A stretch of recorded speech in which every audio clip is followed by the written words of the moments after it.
Well, hello, retro game players. Thank you for tuning in. I'm Marcus, and happy Halloween. I've got a very special video for you tonight. In fact, this marks the return of a long-forgotten series on this channel, one that we last did in its own Halloween spectacular, but that monstrosity terrified people so much that it has not been able to come back from the depths of hell until now. I resurfaced this channel video for you, Retro Gaming Sunset, the Halloween special, just to terrify you and everybody you love. So get ready for 5 more crazy videos, bringing you the best in nostalgic content. Now, get yourself some of that candy corn, pour it on your lap, turn the lights out, and hope that that lap pile of candy corn keeps you warm, because that's all you're gonna have. Now let's get this show started. Oh, God. What the...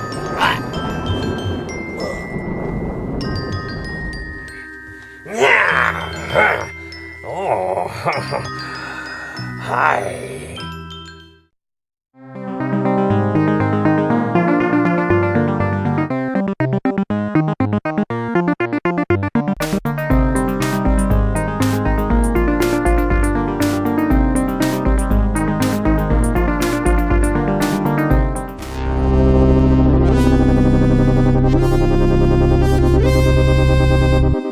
Well, now that I'm running the show, I think that we can have some real fun, don't you think? My first guest comes to us from the YouTube channel, Dumpster Dive Film Reviews. She does an amazing job reviewing movies that were thrown in the dumpster throughout the year, and she'll tell you whether or not they're worth your time. I can tell you, though, this video is gonna be worth your time. So go ahead and kick back and relax, and let's watch Movie Machine from Judy Garbage.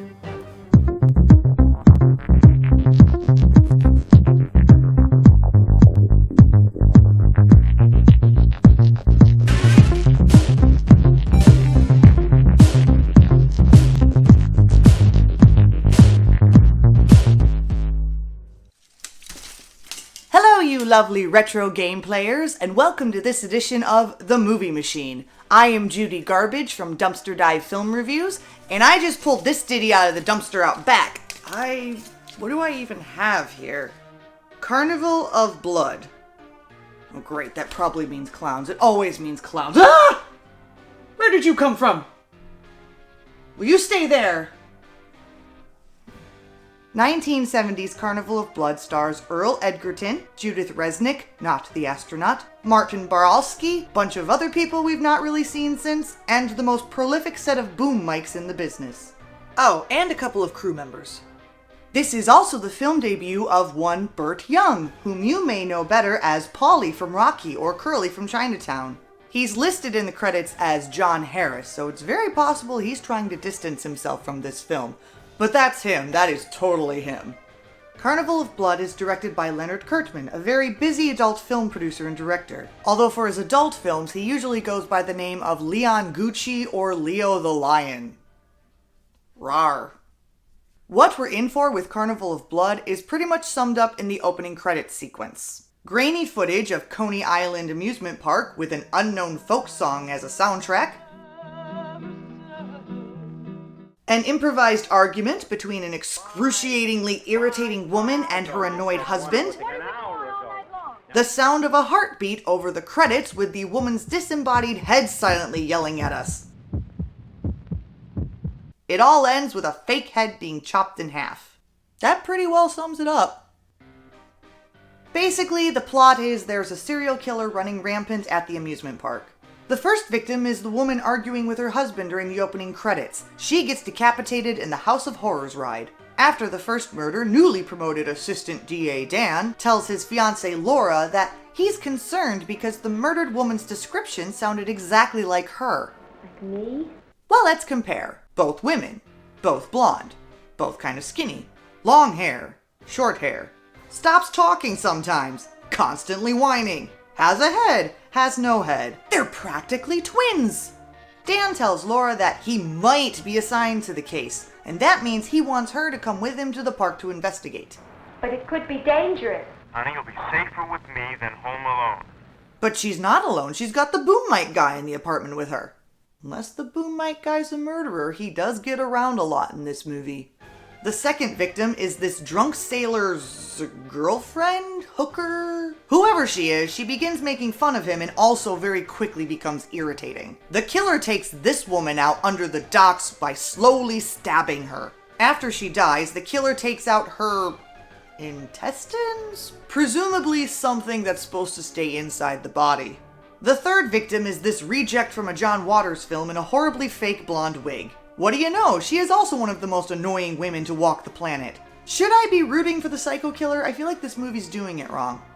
The killer finishes her off by... the hell is he doing? Grabbing her tongue? He then plucks out her eyeballs and slowly pats her face with a rock. Meanwhile, Dan and Laura go back and forth the entire film between fighting and makeup sex until the last fight, where Laura throws her engagement ring across the room. She then takes some black paint to a teddy bear Dan won for her at the amusement park.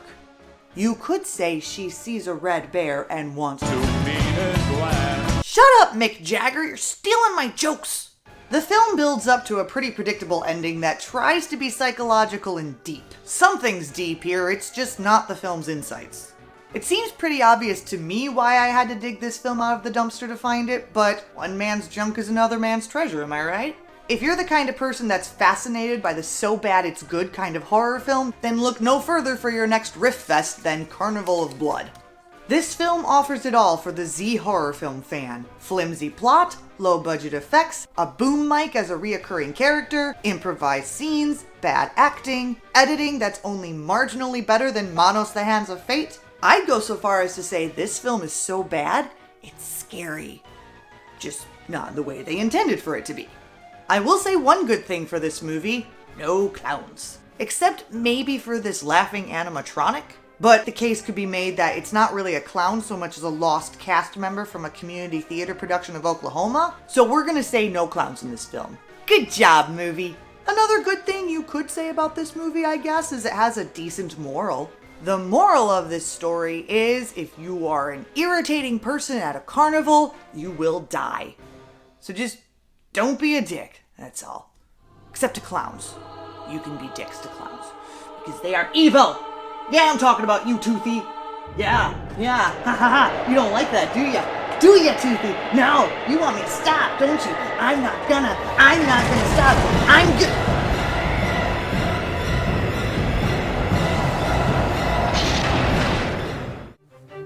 Whoa! Sorry about that, Judy. Things happen around here like that all the time. Well, let's move on. Thank you so much, though. That was beautiful. Next up, we have a fabulous YouTuber. You might know him. His name's Radical Reggie, and he's going to be bringing us something horrific in the form of a book. Let's talk about that in Reading Retro.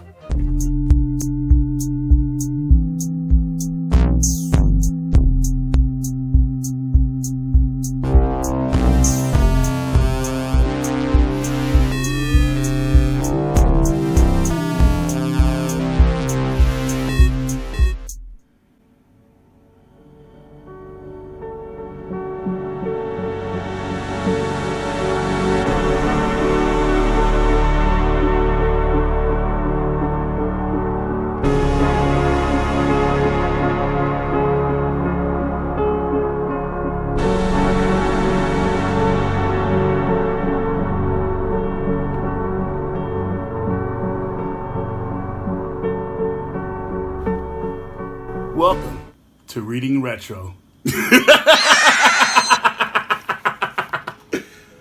Wait till Martin comes. An old man was out for a walk. When a storm came up, he looked for a place for shelter.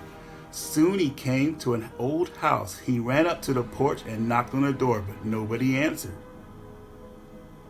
By now, rain was pouring down, thunder was booming, and lightning was flashing. So he tried the door. When he found it was unlocked, he went inside. Except for a pile of wooden boxes, the house was empty. He broke up some of the boxes and made a fire with them. Then he sat down in front of the fire and dried himself off. It was so warm and cozy that he fell asleep. When he woke up, a black cat was sitting near the fire. It stared at him for a while, then it purred. "That's a nice cat," he thought, and then he dozed off again. When he opened his eyes, there was a second cat in the room, but this one was as big as a wolf. It looked at him very closely and it asked, "Shall we do it now?" "No," the other cat said. "Let's wait till Martin comes." "I must be dreaming," the man thought. He closed his eyes, then he took another look. But now there was a third cat in the room, and this one was as big as a tiger. It looked at the man and it asked, "Shall we do it now?" "No," said the others. "Let's wait till Martin comes." The old man jumped up out of the window and started running. He said, "When Martin comes, you tell him I couldn't wait," he called.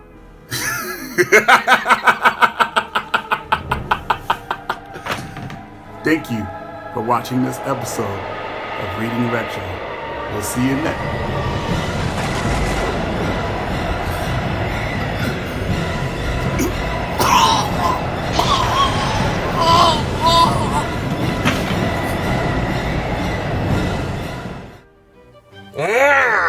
Oh, sorry about that, Reggie. Them's the breaks. Well, thank you so much. I love that book. Those illustrations are something else. And those cats, you never know when they're going to be coming around looking for you. So, we've got another segment ready to go. This time it's from somebody very special to the channel. It's our old friend Dan with Retro Zone. He hasn't made a video in quite some time. So, thank you very much, Mr. Dan. Take it away with Music Beat.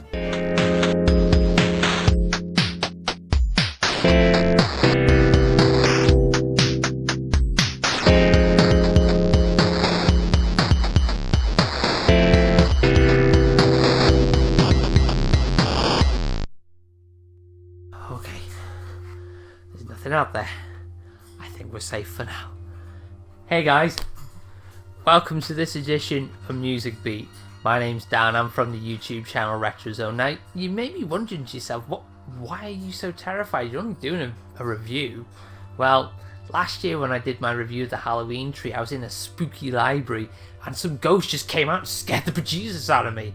So, this year, I'm not taking any chances. I've made myself a fort behind the sofa here and I'm going to do a review from there. So, should we get down there and do the review? Excuse me, Dan, but I don't think you have a budget for that. Well, what do you mean we haven't got a budget? Well, you haven't got a Patreon or a GoFundMe, so, yeah, you haven't got a budget. Well, that's fair enough, I guess. I mean, I have been gone for a whole year. So, you mean the fort that I've spent hours and hours making to protect myself from ghoulies and ghosties is pretty much pointless now? Well, yeah. Yeah, it's pretty pointless. Well, what am I supposed to do? How am I supposed to protect myself? Well, you're a big boy. If you see something coming at you, well, I guess you could just, punch it in the face. Alright, fair enough. Well, there's no time like the present, I guess.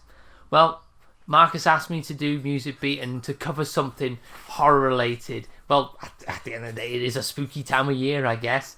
So, I found something that brings my love of vinyl records and a certain film company together in one package.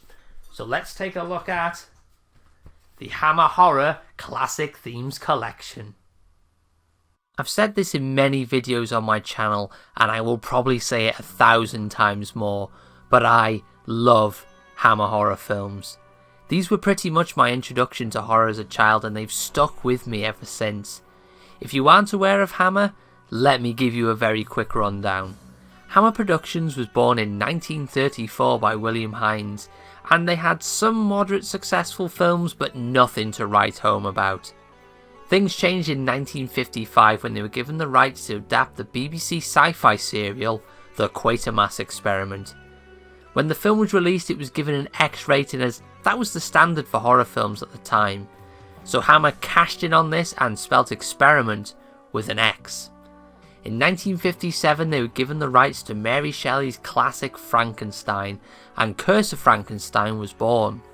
Once the film was released, this kicked Hammer to the top and made them the go-to company for horror. So Hammer released horror films constantly, and we got classics like Dracula, or Horror of Dracula as it's known in the US, The Mummy, The Phantom of the Opera, The Curse of the Werewolf, The Gorgon, The Plague of the Zombies, but that's just to name a few. You may be thinking to yourself, these all sound like remakes. Well, you are right, a lot of these are remakes or retellings of older horror films. However, these were the first time the stories were told in colour, and with colour comes blood and gore. Sadly, I know that was very brief, but I'm hoping that gave you a little bit of a flavour of Hammer and the horror films that they released during their horror period. Now, I know you would love to hear extended cuts of the tracks featured on this album, but due to YouTube's ways, sadly I won't be able to do that. However, I have put a playlist together which is hopefully in the video description, which will give you the chance to hear the album in full. So, let's not waste any time, let's start taking a look at this beast. The vinyl comes from Silver Screen Records, and they've done a fantastic job as every track sounds glorious when played out on my speakers. Listening to the themes totally separate from the film makes you appreciate the works of composers like James Bernard did for Hammer. I also noticed things I'd never noticed about these themes before, which makes the experience very fun. For example, in interviews with James Bernard about his work with Hammer, he explained that he would sometimes hide the film's name within the music. So for example, in the theme for Dracula, there are moments you can hear the word Dracula being said with the music. Another interesting thing I noticed with the theme of the Legend of the Seven Golden Vampires. Now this film came after the final Dracula film, The Satanic Rites of Dracula. However, Hammer wanted to keep their vampire series going, so they made this. Now when you listen to the theme, there are parts where they have lifted melodies from the original Dracula theme. This is a really clever way to tie the film back to the original series. So let's take a clip from Dracula.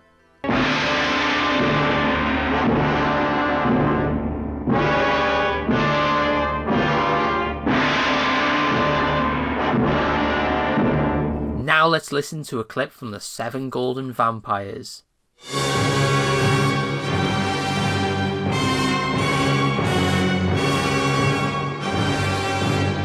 Well, there you have it, folks. That's a look at the Hammer Horror Classic Themes Collection.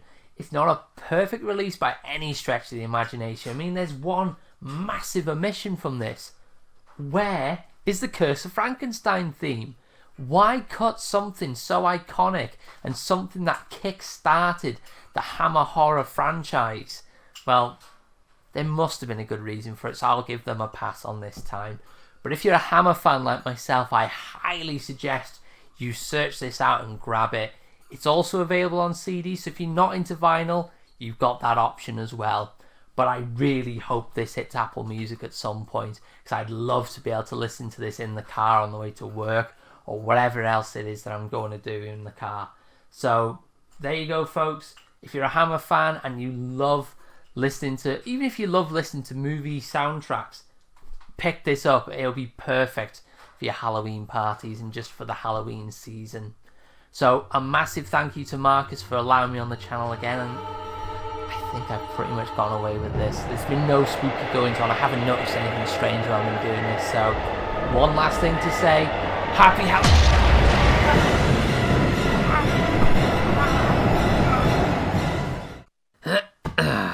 Wait, hold on a minute. I'm a baby now? Every time I'm on this channel, something has to happen to me. Wow, that was horrifying, and I'm so sorry about your last-minute issue that you're having. Things are picking up around here, and other people are falling down. But that's okay, we're just gonna keep on going. So, our next channel is another one from the depths of hell. My good friend, Jutandy, has agreed to come back and resurrect from the depths of YouTube carnage. Thank you, Mr. Jutandy. Let's go ahead and take it over to you with Game Slam.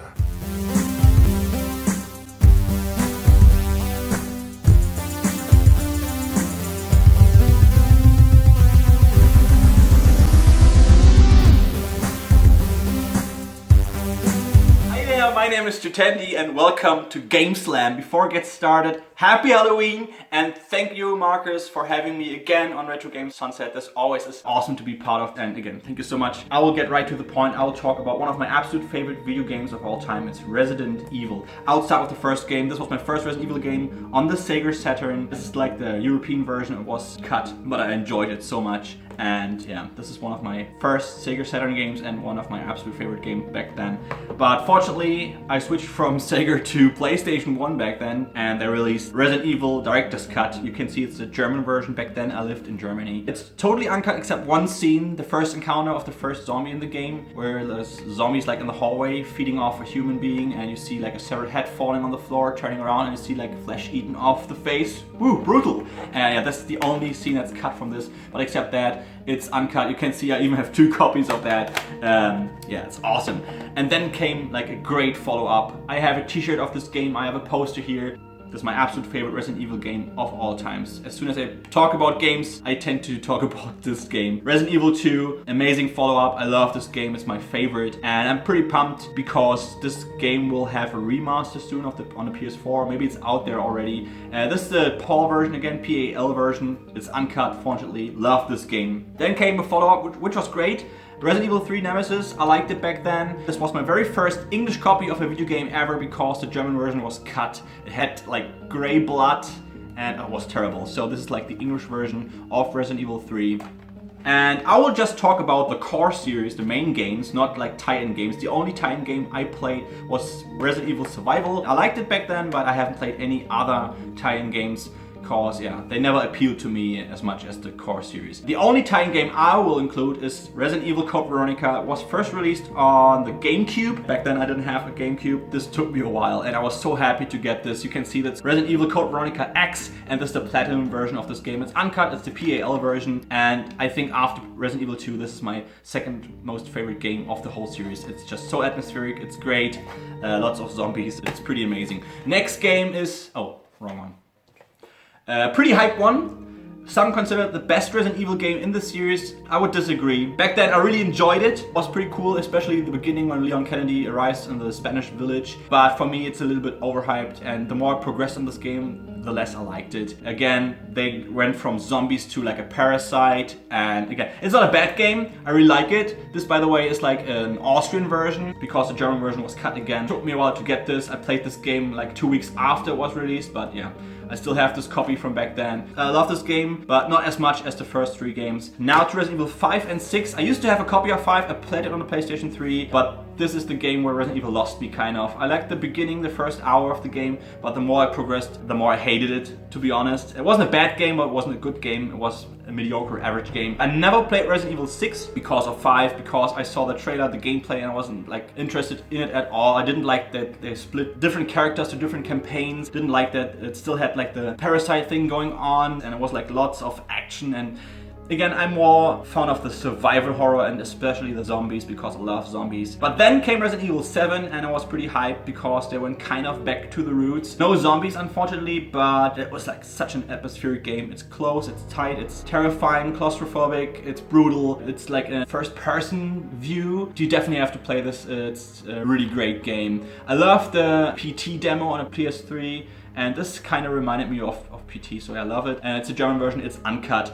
And yeah, that's it. These are like the 7 Resident Evil games, including Code Veronica, so 8 games, 8 core games, I would say. I would love to see what your favorite games is, so please rank them from best to worst or worst to best down in the comments if you have played them all. I would be really interested to, yeah, see what you guys, I don't know, would rank. My ranking, I guess, from best to worst, definitely 2, Code Veronica, then 1, 7, 3, 4, 5, 6. So you can see after, I think 4 was a great game, but after 4 they went like kind of downhill, and with 7 they got a little bit back to the roots, which I liked. And for the future I hope they will return to zombies. So thank you so much, Marcus, for having me. This was Game Slam Resident Evil 6 minutes. I hope this is okay, and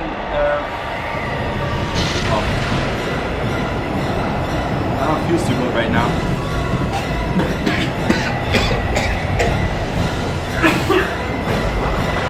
Ooh, that looked like it hurt.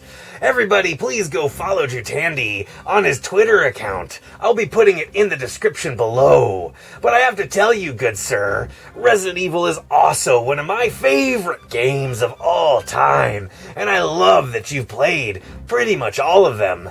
Great job, sir.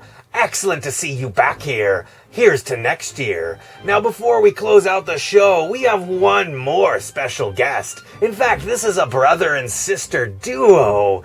So all you boys and girls, get ready to enjoy the Game Hunters as they bring us an episode of Toy Trunk.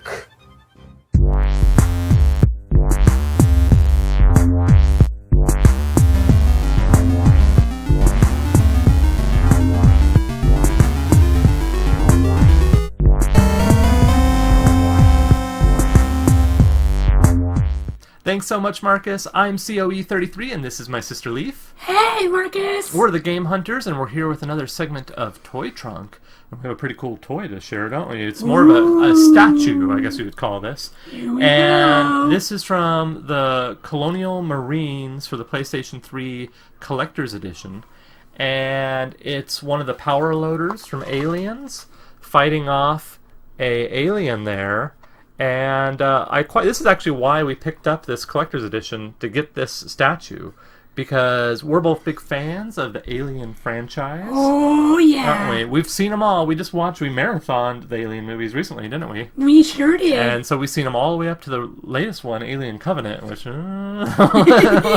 but, you know, the originals are our favorite. The first one, what's your favorite Alien movie? The second one, maybe? Aliens? The first one. Alien, Ridley Scott, classic. And you don't want to watch any of the Alien movies in the dark. Yeah, exactly.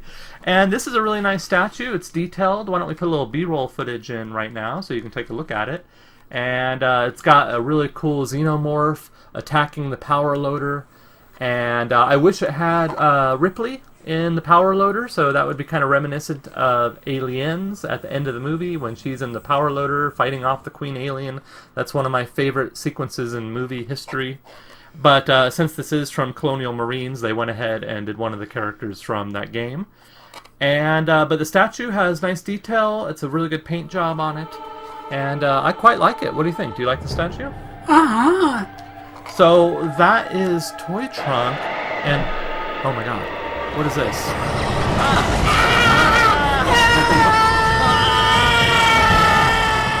Ooh, wow, both of you at the same time. Well, you know what they say, two heads are better than one. Thank you so much. That alien statue looked pretty cool. So now that we're finished, we've done 5 segments, I guess it's time to close out the show.